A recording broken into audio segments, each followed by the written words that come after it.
नमस्कार, आप देख रहे हैं हॉर्नबिल टीवी। छत्तीसगढ़ की खबरों के हिंदी बुलेटिन हमर छत्तीसगढ़ में मैं माही आपका स्वागत करती हूँ। सबसे पहले आइए नजर डालते हैं आज की सुर्खियों पर। मुख्यमंत्री ने भैंसा में सुशासन तिहार के दौरान 110 हितग्राहियों को प्रधानमंत्री आवास की सौंपी चाबियां।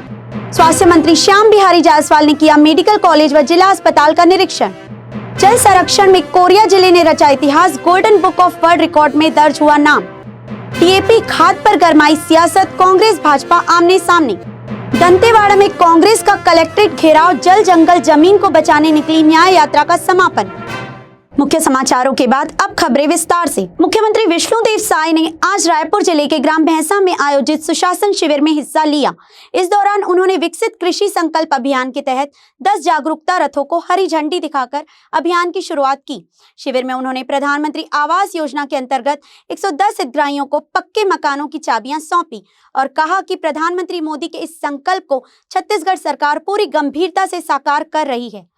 अब तक राज्य में 18 लाख से अधिक आवास स्वीकृत किए जा चुके हैं, जबकि बाकी पात्र परिवारों को आवास प्लस प्लस योजना से जोड़ा जाएगा। मुख्यमंत्री ने भैंसा और आसपास के क्षेत्रों के लिए प्राथमिक स्वास्थ्य केंद्र, स्कूल भवन, पानी टंकी, पाइपलाइन और पुलिस चौकी सहित विभिन्न विकास कार्यों हेतु 3.5 करोड़ की घोषणाएं की। उन्होंने समाधान शिविर के दौरान योजनाओं के फीडबैक भी लिए और महतारी वंदन योजना का लाभ ले रही महिलाओं से संवाद किया। मुख्यमंत्री ने कहा कि सुशासन तभी सार्थक है जब उसकी गूंज गांव-गांव और घर-घर तक पहुंचे। प्रधानमंत्री आवास की चाबियां केवल मकानों की नहीं बल्कि आत्मसम्मान और सुरक्षित जीवन की चाबियां हैं। जब आए हम तो कुछ तो देके जाना पड़े ताकि आज के कार्यक्रम हर यादगार रहे।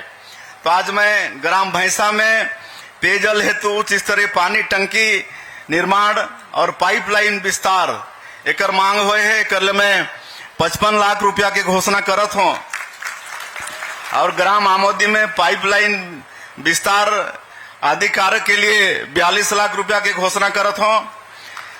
ग्राम भैंसा में प्राथमिक स्वास्थ्य केंद्र भवन के स्वीकृति और भवन एकर लिए मैं 75 लाख रुपया की घोषणा करत हूँ। भैंसा में हाई स्कूल भवन के लिए 75.23 लाख रुपया के मैं घोषणा करत हूँ। हाई स्कूल भैंसा के हाथा निर्माण पर 18 लाख रुपया के घोषणा करत हूँ। हाई स्कूल भैंसा में शेड निर्माण के लिए 20 लाख के घोषणा करत हूँ। यहाँ नवीन पुलिस चौकी के भी मैं घोषणा करत हूँ और हायर सेकेंडरी स्कूल भवन भंडारपुरी एकर लिए भी स्वीकृत हुई से 50 लाख, लेकिन बाकी 1.25 करोड़ के हायर सेकेंडरी भवन बनते तो बाकी राशि की भी मैं घोषणा करत हूँ। और नवीन प्राथमिक शाला भैंसा में बच्चा मन की संख्या ज्यादा है, वहाँ अतिरिक्त कक्ष की आवश्यकता है तो 3 अतिरिक्त कक्ष पर 24 लाख रुपया की घोषणा करत हूँ। और बाकी जो काम है मैं आश्वस्त करत हूँ विधायक जिला और क्षेत्र की जनता मल्ला की प्राथमिकता के आधार पर धीरे धीरे सब कामला करबो। छत्तीसगढ़ के स्वास्थ्य मंत्री श्याम बिहारी जायसवाल ने आज महासमुंद का दौरा कर मेडिकल कॉलेज और जिला अस्पताल का निरीक्षण किया।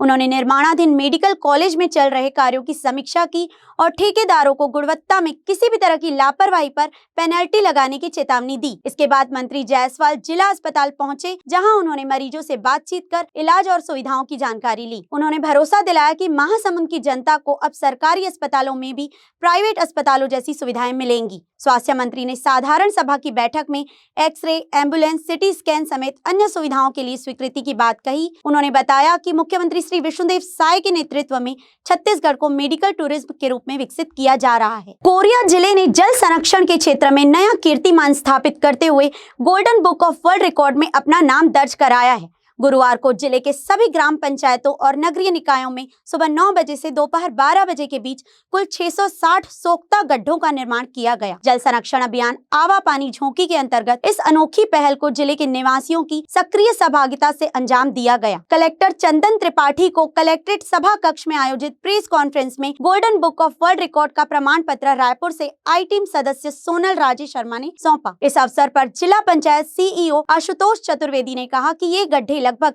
60 तालाबों के बराबर जल संरक्षण में योगदान देंगे। उन्होंने यह भी कहा कि जल संकट को टालने के लिए ऐसी योजनाओं को सतत रूप से अपनाना होगा। कोरिया कलेक्टर त्रिपाठी ने जिले वासियों को इस सफलता के लिए बधाई दी और इसे सामूहिक प्रयास की मिसाल बताया। जल संरक्षण एवं जल संवर्धन हेतु मोर गांव मोर पानी तथा आवा पानी झोंकी जो अभियान जिले में पूर्व से संचालित था, उसमें आज हमने पूरे जिले में 9 से 12 बजे के बीच में से 660 सोख्ता गड्ढा का निर्माण करवाया है, जो कि अपने आप में एक बहुत बड़ी बात है। ये पूरा काम जो है ये जन सहयोग से हुआ है। लोगों ने स्वस्फूर्त इसमें गड्ढा निर्माण कार्य और सोख्ता गड्ढे में उसका रूपांतरण किया है। आज सबसे अच्छी बात यह है कि जो हमारे नगरीय क्षेत्र हैं उनको भी हमने शामिल किया था और सबने 4-4 सोख्ता गड्ढा निर्माण किया है और अपने आप में ये एक रिकॉर्ड है। मुझे खुशी है कि आज हमारे बीच में golden book of world records के लोग भी उपस्थित रहे और मौके पर पहुंचकर उन्होंने खुद विटनेस किया इस पूरे माहौल को। उन्होंने देखा कि कैसे जनप्रतिनिधि और जनता लोग जो अगर चाहें तो किस प्रकार से परिवर्तन कर सकते हैं, किस प्रकार से बहुत ही कम समय में कार्यों को 100% रिजल्ट दे सकते हैं। देखिए, जैसा माननीय कलेक्टर महोदय के मार्गदर्शन में आवा पानी झोंकी जिले में चलाया जा रहा है अभियान, उसमें हमारा सीधा कंसेप्ट ये था कि हम लोगों को कैसे मैसेज दे सकें। तो वर्ल्ड रिकॉर्ड एक बहुत ही सशक्त माध्यम है। हमने golden book of world record की टीम से थीमेटिक्स पे चर्चा किया और उस थीमेटिक में एक ऐसा थीमेटिक हमने चयन किया कि हम पूरे जिले में, संपूर्ण जिले में, ठीक है, जिला छोटा है पर हमारे यहाँ 120 पंचायतें बैकुंठपुर की, 42 पंचायतें सोनहत की और 3 नगरीय निकाय, कुल मिला के 165 हो रहे हैं। तो सभी में हमने 4 गड्ढे के मान से हमने रखा। इन्होंने बोला था कि 500 तक भी वर्ल्ड रिकॉर्ड बन जाएगा, और हमने पूरे जिले में अभियान चलाया और हमारा थीम ये था कि हम जन भागीदारी से स्वतः स्फूर्त करेंगे और एक साथ सारे जिले में इन गड्ढों का निर्माण होना चाहिए।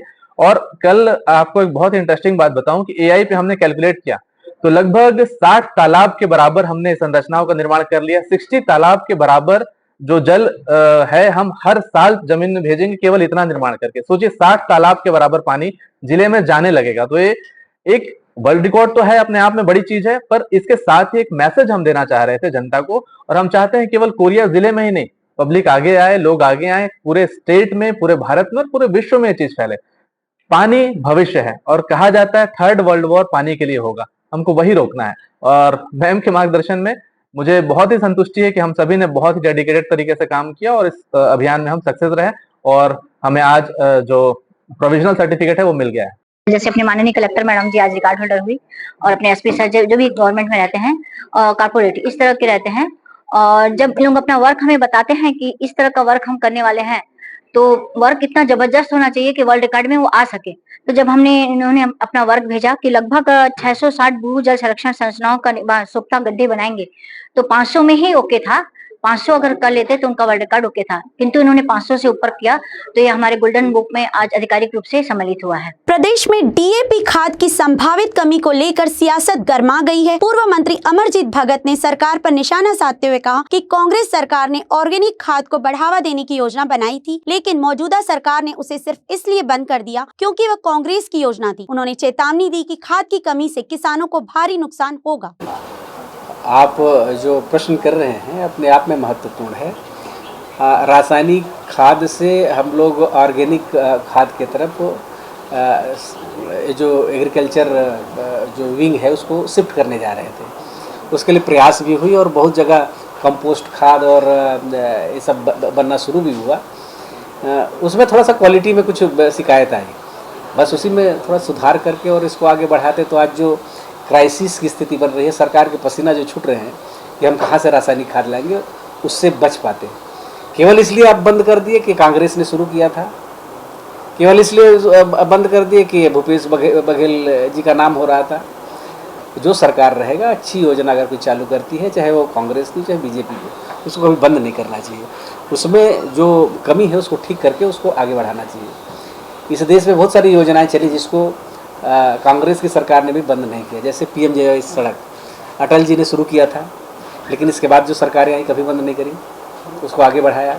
लेकिन आप क्या कर रहे हैं, आप अभी रासायनिक खाद की जो कोटा वो हो गई है, तो आप अभी हाथ पैर आपके शुक्र वो हो रहे हैं।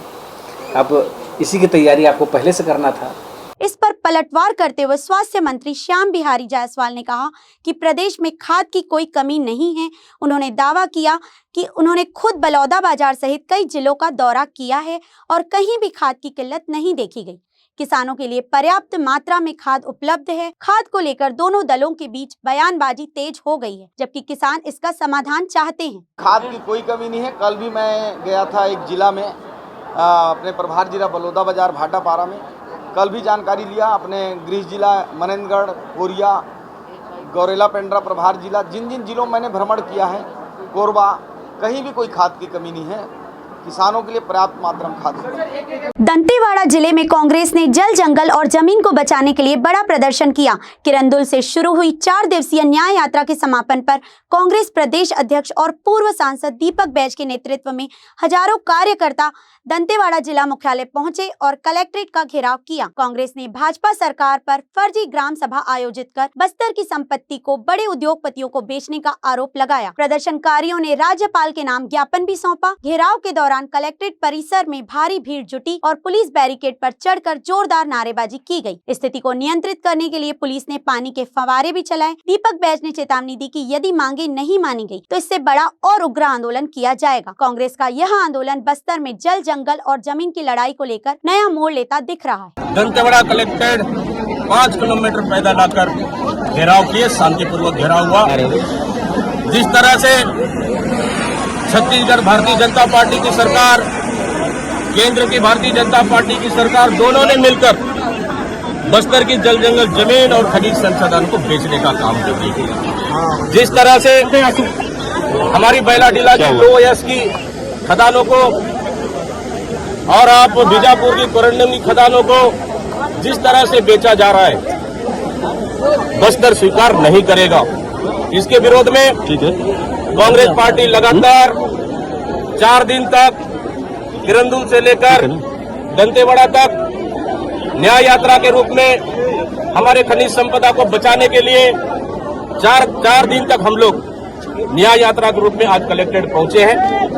हजारों ग्रामीण हमारे साथ इस खनिज संसाधन को बचाने के लिए आज एकत्र हुए और ज्ञापन हम लोग राज्यपाल नाम के सौंपे हैं। और स्पष्ट रूप से हमने कहा है कि जो ArcelorMittal, रुंगटा स्टील, आरती स्पंज को जमीन जो खनिज संसाधन ये दिया गया है उसको निरस्त करे और आगे भी भविष्य में हमारे जल, जंगल, जमीन को न बेचा जाए। ये स्पष्ट रूप से आज हम लोग कलेक्टर ऑफिस में हम लोगों ने शांतिपूर्वक ज्ञापन दिए हैं। अन्यथा अगर ये सरकार बेचने का काम करेगी तो हमारी लड़ाई बड़ी होगी, लंबी होगी और बस्तर में दूसरा बुमकाल हमारे यहाँ के आदिवासी जल, जंगल, जमीन को बचाने के लिए अगर दूसरा बुमकाल भी लाना पड़े तो उसके लिए भी पीछे नहीं हटेंगे। जिले में बढ़ते अपराध, सूखा, नशा, सट्टा और अवैध कबाड़ कारोबार को लेकर युवक कांग्रेस ने एसपी दिव्यांग पटेल को ज्ञापन सौंपा। युवक कांग्रेस अध्यक्ष आशीष जायसवाल के नेतृत्व में प्रतिनिधि मंडल ने बताया कि रायगढ़ में गैंगवार, लूट और बलात्कार जैसे अपराध तेजी से बढ़ रहे हैं। ज्ञापन में मांग की गई कि अपराधियों को पहचान कर सख्त कार्यवाही की जाए, साथ ही सूखा, नशा और सट्टे के अवैध कारोबार पर तत्काल रोक लगाई जाए। शहर में अवैध कबाड़ के कारोबार को भी बंद कराने की मांग की गई। युवक कांग्रेस ने पुलिस पेट्रोलिंग बढ़ाने, सर्व समाज की बैठक बुलाकर सुझाव लेने और शहर के प्रमुख स्थानों पर सीसीटीवी कैमरे लगाने की बात कही है। साथ ही सोशल मीडिया पर धार्मिक उन्माद फैलाने और मंदिर तोड़ने जैसी घटनाओं पर भी कठोर कार्यवाही की मांग की गई। जी, लगातार रायगढ़ शहर में आपराधिक मामले बढ़ते जा रहे हैं। धार्मिक उन्माद का मामला बढ़ते जा रहा है। चोरी, बलात्कार, डकैती, हत्या, लूटपाट, रंगदारी, गैंगवार, सब तरह की घटनाएं से रायगढ़ अब अछूता नहीं रहा। लगातार एक प्रतिदिन कोई ना कोई घटना सुनने में आ रही है और ये रायगढ़ की फिजा को खराब करने का लगातार काम हो रहा है। इसी को लेकर के आज 10 बिंदुओं पे हम एसपी साहब से मिले हैं। हमने उनसे निवेदन किया है कि जल्द से जल्द इस सभी पे अंकुश लगाया जाए।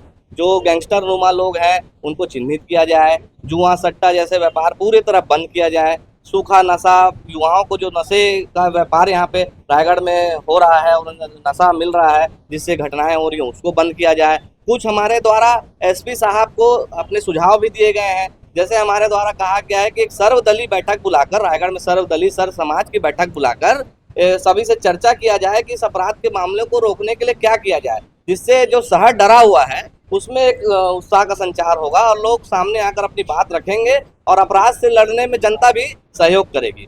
एसपी साहब को हमने ये बात कही है। छत्तीसगढ़ छत्तीसगढ़ के दुर्ग जिले में किसानों को जागरूक करने के लिए विकसित कृषि संकल्प अभियान रथ को विधायक ललित चंद्राकर ने हरी झंडी दिखाकर रवाना किया। यह रथ जिले के विभिन्न ग्राम पंचायतों में जाकर किसानों को आधुनिक कृषि तकनीकों और सरकारी योजनाओं की जानकारी देगा। अभियान का उद्देश्य है कि अधिक से अधिक किसान योजनाओं का लाभ उठाकर कृषि में नवाचार करें और आत्मनिर्भर बने। रथ के माध्यम से कृषि विभाग की जानकारी उन किसानों तक भी पहुंचेगी जो अब तक इससे वंचित हैं। कार्यक्रम में दुर्ग जिला कलेक्टर अभिजीत सिंह, कृषि विभाग के अधिकारी, कर्मचारी और बड़ी संख्या में ग्रामीण उपस्थित रहे। इस पहल को जिले में खेती को सशक्त और समृद्ध बनाने की दिशा में अहम कदम माना जा रहा है। विधायक ललित चंद्राकर ने कहा कि यह रथ किसानों के लिए ज्ञान और विकास का माध्यम बनेगा। हमारे देश के सबसे प्रधानमंत्री नरेंद्र मोदी जी की कि हमारा देश 2047 में विकसित भारत बने, और विकसित भारत बनने के लिए सबको विकसित होना पड़ेगा।